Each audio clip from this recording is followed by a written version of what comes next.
నేటి వైశిష్ట్యం. నేటి వైశిష్ట్యంలో భాగంగా ఈరోజు ఏం తెలియచేయబోతున్నారమ్మా? ఈ రోజున నేటి వైశిష్ట్యంలో భాగంగా మనం 4వ పాసురం గురించి దాని యొక్క భావం విషయాన్ని మనం ఇక్కడ మాట్లాడుకుందాం. ఈ 4వ పాసురం ప్రారంభమే ఎలా ఉంటుందంటే ఆణి మళై కన్నా అంటూ ప్రారంభమవుతుంది అనమాట. అంటే ఈ 4వ పాసురంలో ఏంటంటే ఈ గోదాదేవి అంటే ఈ ఆండాళ్ తల్లి యొక్క ముఖ్యంగా పర్జన్య దేవుడు అంటే ఎవరంటే వర్షాలకి అనుకూలంగా ఉండే దేవుణ్ణి సంబోధిస్తూ ఆయన్ని వచ్చి వర్షాలు కురిపించమని చెప్పి అడగడం, దాంట్లో ఉండే ప్రధాన భావంగా మనం తీసుకుంటాం అనమాట. అంటే భగవంతుని వద్ద వినయ విధేయతలు ఉన్నవాళ్ళు ఎవరికైనా సరే భగవంతుడి మీద ఉండే ఆ వినయ విధేయతల వల్ల ఏదైనా వ్రతం ఆరంభించినప్పుడు తప్పనిసరిగా దేవతలందరూ మన అనుజ్ఞల కోసం ఎదురు చూస్తారు అన్నది ఆవిడ నిరూపించిన విషయం అనమాట. అంటే అది ఆవిడ ఉద్దేశం ప్రకారం ఏంటంటే ఆ రకంగా పిలవడం వల్ల ఆణిమణ కళ అని పిలవంగానే వెంటనే పర్జన్య దేవుడు ముందు ప్రత్యక్షం అవ్వడం, ఆయనకు కూడా ఆవిడ చెప్తుందనమాట ఎలా వర్షించాలి అన్నది కూడా ఆవిడ చెప్పడం జరుగుతుందన్నమాట. ఎలా వర్షించాలట ఆవిడ చెప్పిన విధానంలో చక్రాకారం చుట్టుముట్టినట్టుగా వర్షించు అంటే గంభీరంగా నువ్వు అలా వర్షించాలి అని చెప్పి ఆవిడ ఆ యొక్క పర్జన్యదేవుడికే చెప్పడం జరుగుతుంది. ఏమని చెప్తుంది? ఓ పర్జన్యదేవా, నీ దాతృత్వం చాలా గొప్పది, ఏమాత్రం నువ్వు సంకోచించద్దు, నువ్వు ఎలా వర్షం కురవాలంటే నీ ఔదర్యం ఎంతైనా నువ్వు వెనకడుగు వెయ్యొద్దు, చాలా ఔదర్యవంతుడివి, చాలా గొప్ప వ్యక్తివి, నడి సముద్రం లోపలికి వెళ్ళి అక్కడ ఉండేదంతా కూడా అడుగంటా నీరంతా పీల్చి నువ్వు దాంతో ఏం చేయాలంటే గర్జించు, ఆ మొత్తం ఆ వాటర్ అంతా నువ్వు పీల్చాలిట. పీల్చిన తర్వాత నువ్వు గర్జించి నెమ్మదిగా నువ్వు బయటకు వచ్చిన తర్వాత ఏం చేయాలంటే ఒక గర్భిణీ స్త్రీ మేడమెట్లు ఎక్కినప్పుడు ఎంత పైకి వెళ్ళినప్పుడు ఎంత జాగ్రత్తగా పెడుతుందో అలా నువ్వు ఆకాశంలోకి పైకి వెళ్ళిన తర్వాత మనకి ఈ నారాయణ స్వామి అంటే మన నారాయణమూర్తిలాగా శ్రీమన్నారాయణలాగా దివ్య విగ్రహంలాగా ఏం చేస్తావంటే నీలమేఘశ్యాముడిలాగా నువ్వు అయిపో. ఆపై ఇంకా ఏం చేస్తావు, మనకి విష్ణుమూర్తికి ఏముంటాయి, శంకు చక్రాలు, అలాగే ఆయన దాంతోపాటుగా ఆయనకు ఉండే ఈ యొక్క విల్లు ఇవన్నీ ఉంటాయి కదా.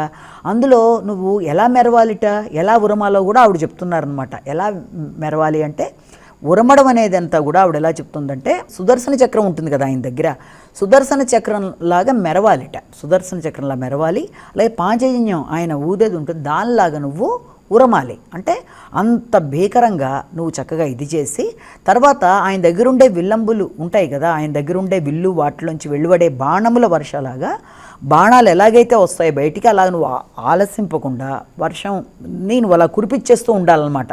అలా చెప్పి ఆ విధంగా ఆయనకి ఆ వర్షంలో మేము తడిసి శీర్ష స్నానం చేస్తాము, మేము వ్రతం చేస్తామన్నది ఆవిడ కోరిక అనమాట. అంటే అందులో మేము అందరం ఆనందంగా లోకమంతా సుఖించాలట. అంటే ఆవిడ ఇలా తర్వాత ఆవిడేం చెప్తుంది, భగవంతుడి విషయంలో భగవంతుడిని మనం అన్ని చోట్ల దర్శించాలి, ప్రకృతిలో భగవంతుడిని దర్శించాలి, భగవంతుడిలో ప్రకృతిని దర్శించాలి అన్నది ఆవిడ యొక్క ప్రధాన ఉద్దేశం.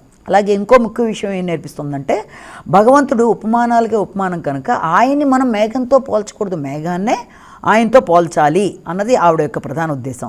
అలాగే ఆవిడ ఇంకా ఏం నేర్పిస్తుంది అంటే ఆత్మ సస్యాభివృద్ధికి భగవంతుడి యొక్క కారుణ్య రసాన్ని మాకు ఈ యొక్క ముఖ్యంగా రసవృష్టిని ప్రసాదించే ఆచార్య దేవుడితో మేఘాన్ని పోలిస్తుంది. అంటే ఆచార్యులకి మేఘానికి కంపారిజన్ అనమాట. ఆవిడ ఎలా పోలిస్తుందంటే మేఘాలు ఏం చేస్తాయి, ఉప్పు నీటిని తీసుకొని మంచినీటిని వర్షిస్తాయి. అలాగే ఆచార్యులు కూడా మంచిని మనకి బోధించడానికి చాలా కష్టపడి కఠినమైన విషయాల నుంచి మంచిని బోధిస్తారు. ఇంకా ఏంటి, అందరి మీద సమానంగానే వర్షం, అంటే ఇది వీళ్ళ మీద కురవచ్చా వీళ్ళ మీద కురేయకూడదా అన్నది ఉండదు, అందరి మీద సమానంగా వర్షిస్తుంది. అలాగే ఆచార్యులు కూడా అందరి మీద సమానంగా అవతల విద్యార్థులందరికీ కూడా ఒకే రకంగా, వాళ్ళు చిన్నవాళ్ళ పెద్దవాళ్ళ ఏంటి వాళ్ళ బ్యాక్గ్రౌండ్ అని కాకుండా అందరికీ ఒకే రకంగా నేర్పిస్తారు. ఇంకా ఏంటి, వర్షం పడిన స్థానాలు బట్టి అది ముచ్చపు చిప్ప మీద పడిందా లేకపోతే ఏదైనా పెనం మీద పడిందా దేంట్లో పడిందని దాని ప్రకారం అది ఎలాగైతే ఉంటుందో ఆచార్యుడు చెప్పిన పాఠాలు బట్టి కూడా విద్యార్థుల యొక్క స్థాయి బట్టి వాళ్ళు గ్రహించడం అనేది వాళ్ళకి ఏర్పడే అర్హతలు బట్టి వాళ్ళు ఏర్పడుతుంది అన్నది ఆవిడ కంపారిజన్లో మనకి చెప్తుంది. అంటే ఉదారత గురించి కూడా ఇక్కడ ఇవిడ చెప్తుంది. అంటే దానం ఇచ్చిన వాళ్ళు ఉదారులు కాదుట, దానాన్ని ఎవరైతే తీసుకున్నారో మీరు తీసుకోవడం మా భాగ్యం అన్నట్టుగా శ్రీకృష్ణుడి దగ్గరికి ఎవరన్నా వచ్చినప్పుడు కూడా ఆయన చెప్పింది ఏంటంటే ఆయన మీ అంతటి మీరు అన్నీ చేసుకోగలరు, అయినా ఐశ్వర్యం కోసం జ్ఞానం కోసం నన్ను మీరు కావాలి అని నా దగ్గరికి వచ్చి మీ అంతటి మీరు చేసుకోగలరు నన్ను అడిగారు కాబట్టి మీరు ఎంత ఉదారులు అని చెప్పి శ్రీకృష్ణుడు చెప్పడం జరిగింది. అది లోకంలో కూడా విస్తరించి ఈ రోజు కూడా ఎవరికన్నా మనం దానం ఇచ్చినప్పుడు వచ్చినప్పుడు మనం వాళ్ళ దగ్గర నుంచి ఒక బ్లెస్సింగ్ తీసుకుంటూ మా భాగ్యం మీరు తీసుకోవడం అన్నమాట ఉపయోగిస్తాం. అదే ఉన్నత స్థాయిలో ఉండే వ్యక్తులందరికీ కూడా అది ఆ ఔదార్యం అనేది మేఘానికి ఉపాధ్యాయుడికి కూడా ఉంది. అది ఉన్నత స్థాయిలోకి వెళ్ళి వర్షించడం అనేది నిండుగా నిండిన మేఘంలాగే ఉపాధ్యాయుడు అంటే ఈ యొక్క ఆచార్యులు కూడా అలాగే చేస్తారు అన్నది మనం దీంట్లో ఉన్నత స్థాయిలో గల ఉపాధ్యాయుడు. ఈ విషయాలన్నీ చెప్తూ ఈ వ్రతం చేయడంలో ప్రధానమైన ఉద్దేశం ఏంటంటే అసూయ అనేది ఏర్పడకూడదు, అందరం ఒకటే అనుకుని చేయాలి, అందరి సర్వమానవ శ్రేయస్సు కోసం ఇది చేయాలి. ఆ చక్కగా వర్షాలు పడి ఆ వర్షంలో అందరూ కూడా ఆనందంగా చేయాలి, అసూయకి తావివ్వకూడదు, అందరం ఒకటే సుఖదుఖాలు కలిపి పంచుకోవాలి, మంచి చెడ్డలు కలిపి మాట్లాడుకోవాలి, ఏదున్నా కష్ట సుఖాలు మాట్లాడుకోవాలి అన్నది ఆవిడ ఒకళ్ళని చూసి వారులేనితనం అనేది ఉండకూడదు అన్నది ఆవిడ చెప్పే ముఖ్యమైన విషయం. కాబట్టి ఆవిడ చెప్పిన విధానం ఏంటంటే దేవుణ్ణి కూడా మనం దేవుణ్ణి ఆవిడ ప్రార్థించి అందరూ సుఖశాంతులతో ఉండాలి, ఆనందంగా ఉండాలి, అసూయ అనేది ఉండకూడదు. ఆచార్యుడికి మేఘానికి ఆవిడ పోలిక చెప్తూ అంత చక్కగా మనం నేర్చుకోవాలి. ఉదారత గురించి కూడా ఆవిడ ఇందులో అంతర్లీనంగా మనకి చెప్పింది. ఆ ఉదారత అనేది ఆ యొక్క దానం, అదే ఎవరికైతే మనం ఇస్తామో వాళ్ళ తీసుకోవడం అనేదే చాలా గొప్ప ఉదారత, ఏం భాగ్యం అని మనం ఫీల్ అవుతాం.